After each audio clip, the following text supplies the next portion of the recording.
What's going on, everyone? So, did a video diving into a proposed trade for Daniel Gafford. Basically, to summarize, Lakers would give up Gabe Vincent, a first, a pick swap, Dalton Knecht, and Jackson Hayes in a three-team trade with the Brooklyn Nets and the Dallas Mavericks, and the Lakers would get in return Haywood Highsmith as well as Daniel Gafford. If you want, go check out that video after this video, of course. But the reason I want to talk about this is because the idea, and I've actually thrown out this idea in the past of like getting a higher end kind of player, a Nic Claxton, and that's actually specifically who I want to talk about, right? Or Daniel Gafford, or, there's talks about a Nick Richards, right? Like guys like that for the higher end backup.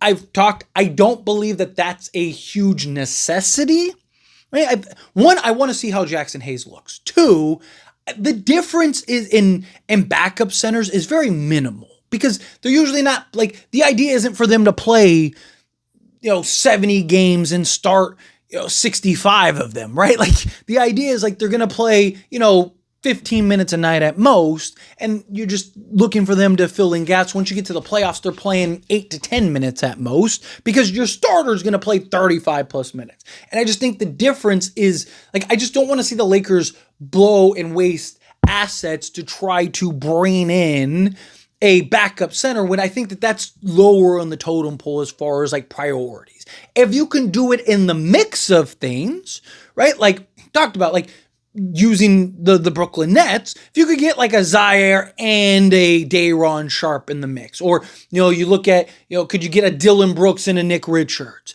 Could you get a Matisse Thybulle and a Robert Williams, right? Like, can you get kind of that 3-and-D wing along with a backup center, so you're doing it kind of in like the mold of one thing, then sure. Like, or like I talked about in the Daniel Gafford video, if you could bring in, say, an Andrew Wiggins before training camp, and then we get there and it's like, hey, we really need a backup center, and then you wanted to do that trade, sure, I'd be more willing, and I'd be more inclined to maybe overpay in order to do something like that, because it would be justified at that point. I just don't think giving up a first and a pick swap and all this other stuff for a guy making $18 million a year going forward, yes, he'd be under contract for 3 years, kind of give you some DeAndre Ayton insurance, right? Because there is the potential you could end up losing DeAndre Ayton, but DeAndre Ayton, I think, is a true starter. I think he's a better overall player. And, what, you're going to pay him, let's say $25 million a year? I'd rather pay him that $7 million, and then, the money you save, like you can bring in 2 backup centers, right? But I want to talk about Nic Claxton in particular, right? Because Nic Claxton is somebody that it is kind of a lot of the same idea. I actually like him better for Daniel Gafford is more the physical, imposing, the bigger body center. He's like 265. Where Nic Claxton's more of the mobile, floor running big man. But Nic Claxton is a better versatile defender. He's actually one of the best like versatile defensive bigs in all of basketball. He can defend in the pick and roll. He can defend in space. He can block shots, right? He's mobile, right? He's like everything we want Jackson Hayes or need Jackson Hayes to be, right?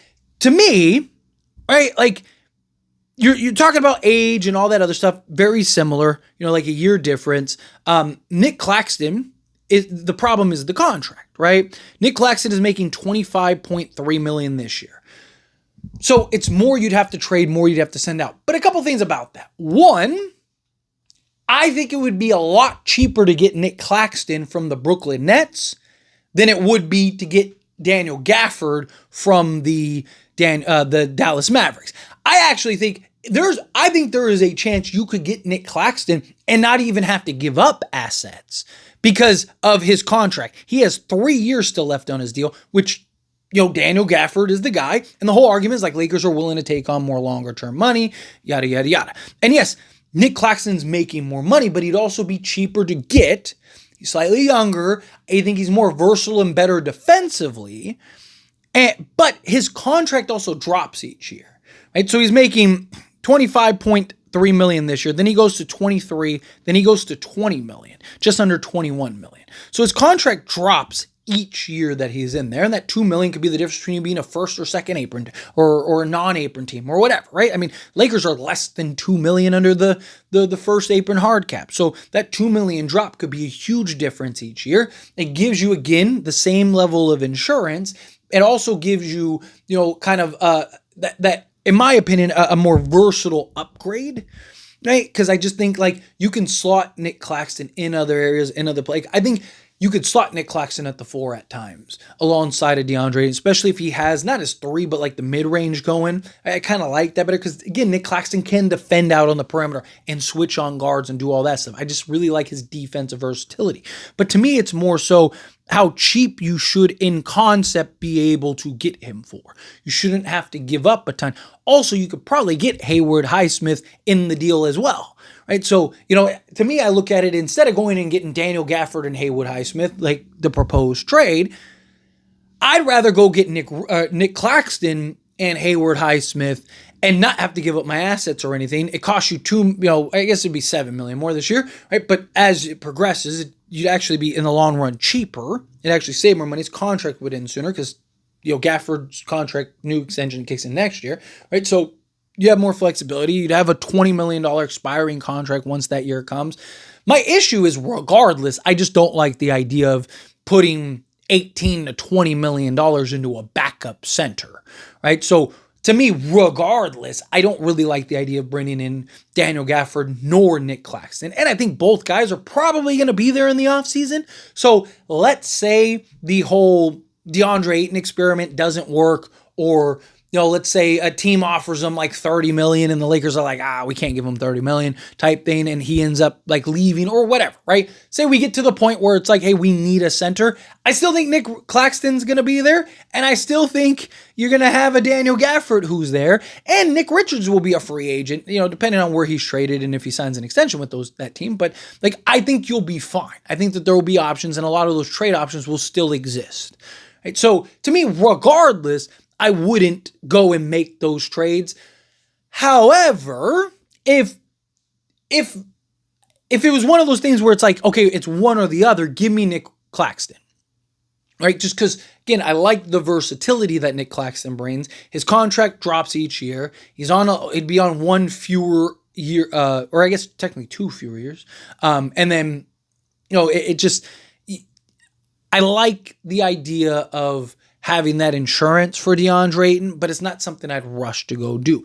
To me, I wouldn't, if I'm the Lakers, unless, Phoenix is like, hey, do you just want to like have Nick Richards? Right? Like, if it's something like that, where it's like, hey, like let us be part of the 3-team deal you're working on over here and we'll just give you Nick Richards, then sure. I wouldn't even consider trading for a backup center until we solve that starting 3. Because I think that's the biggest thing. And you don't want to give away a player or an asset or whatever that could potentially lead you to that. Right? Like, I don't want to give up Dalton Connect, and Charlotte's like, which I don't know why they would anymore because they got Kneppel and a couple other guys, but just for argument's sake, I wouldn't want to, like, oh, hey, we would have traded you Miles Bridges had you not traded Dalton Connect because we really wanted Dalton Connect, right? Like, or, whatever. Toronto's like, hey, we would have traded you RJ Barrett, but, now that ship has sailed. Or the Pelicans with Herb Jones, right? Luka Doncic talked about Herb Jones and kind of threw out that potential, which, let me just pause for a second. If we have any chance of getting Herb Jones, I would rather overpay for Herb Jones than give up the package that we have to give up for Andrew Wiggins. Like, I'd rather give up Rui, Dalton Connect, a first, and like 2 pick swaps to get Herb Jones than Andrew Wiggins. Not even about who's better or what. I just think Herb Jones solves all of your answers, but he solves it long term. And he's a guy that's going to be starting a new contract next season. But I digress. Point is, right? Like, I just don't think you can, I don't want to see the Lakers give up assets that could potentially solve bigger needs. I also want to see what Jackson Hayes looks like, right? Because Jackson Hayes, to his credit, I mean, I didn't like the idea of him as a starter, and I got a lot of pushback from people when I was like, hey, he's not a starter, and everyone was like, but he's killing it, look at it, and he was, to his credit, but I was like, this isn't sustainable, it's not going to sustain, he's not a starting center. I got a lot of slack for it, but, one of us was right. And, but in the backup role, again, ideally I like him in that third big role. I like him more in that like high energy off the bench. Here's 10 minutes. Just focus all your energy, in a 10 minutes little sprint. Right? Like that's kind of ideal. It's what I kind of envision for Jackson Hayes. But if he has to be our backup, like I at least want to give him the chance, the benefit of the doubt. Like, let's see. Right? Like if he can give us, I wouldn't be shocked if what he gave us as a starter last year, he actually gives us in a backup role this year because he's going to be playing alongside Luka Doncic. He's ideal for Luka Doncic. Right? The problem is that with him as a starter was once teams figured out how to shut off that lob threat, it completely neutralized Jackson Hayes because he can't do anything else. Right? Like that's all he basically is lob threats and putbacks. During an 82-game regular season, you're going to get, he's going to be dunking and yamming on everybody because teams aren't going to try their hardest to shut that down. They're not going to spend the effort and energy and defensive schemes and all that stuff, try to slow that down. Like, you can do a lot of things in an 82-game season that you can't do come playoff time. But come playoff time, teams are going to clamp that up. And then Jackson Hayes is going to be neutralized again. Right? Why won't DeAndre Ayton be neutralized? Because he's actually skilled offensively. He can shoot over either shoulder, can knock down a little 15-footer, he can knock down a little elbow, he can take guys off the dribble. Right? Yes, he can be that lob threat and that vertical threat, but he's more than that. Jackson Hayes, it's like he can't shoot outside of 2 feet, right? Like, so to me, however, I do want to see, like, can Jackson Hayes solve that? And then, yes, the concern would be, okay, well, what about come playoff time? But even again, in playoff time, DeAndre Ayton's playing what? 35 minutes a night, maybe 32 minutes a night, let's say, roughly. And then you're probably playing small ball 8 minutes. So you're probably playing your back, like Jackson Hayes or whoever your backup is, maybe 8 minutes a night, maybe 10. Certain nights, obviously certain teams or matchups, or there might be some variables, but you're not playing your backup 20 minutes a night. You're not, right? Unless DeAndre Ayton all of a sudden starts shooting the lights out from 3 and it's like, hey, maybe he's working at the 4 now, right? Like operating at the 4 at times, right? But realistically speaking, you're probably not running, Jackson Hayes or Daniel Gafford or Nic Claxton or any of these guys for anything more than maybe 10 minutes in a thing. But I look at Nic Claxton, I think he could be a real helper, a problem solver. I think he's a guy that can defend multiple. I think he'd raise the ceiling defensively. I think he kind of continues to. We were all talking about how Nic Claxton might be the best Luka option available. And he's still available. So the Lakers could still pull that off. But once again, I don't like the idea of either. I'm just saying, I saw the Daniel Gafford stuff and I was like, not gonna lie, I'd probably rather have Nic Claxton because I just think he'd be so much cheaper. But anyways, as always, so there's a discussion, pass a question on you. Let me know your thoughts and opinions down in the comments. That being said, if you haven't liked this video, hit that like button. Helps me a lot. We enjoy these types of videos and I truly appreciate it. Not subscribe channel, hit that subscribe button, turn on the bell notifications. Appreciate y'all. See you in the next one. Thank you.